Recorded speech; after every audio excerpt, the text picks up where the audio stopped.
back to Sunny Live Trend. Thank you so much guys for tuning in. I'm here to update you of what's going to happen on Smoke and Mirrors from the 30th to the 4th of July 2025 on Monday.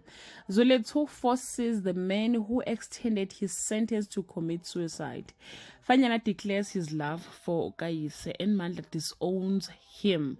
Mamiki's business thrives and Sipho gets a job offer on Tuesday.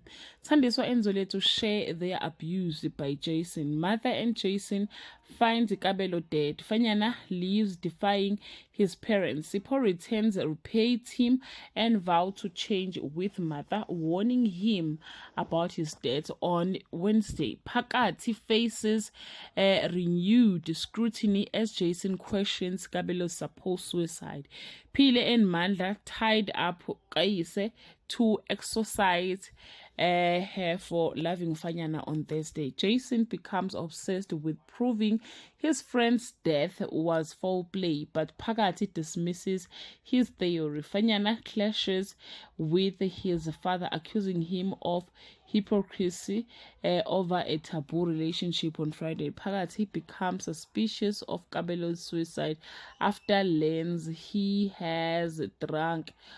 was drunk when he died. Sipho faces the consequences of the reckless one-night stand when he discovers he has slides. Well guys, that's all I have for today.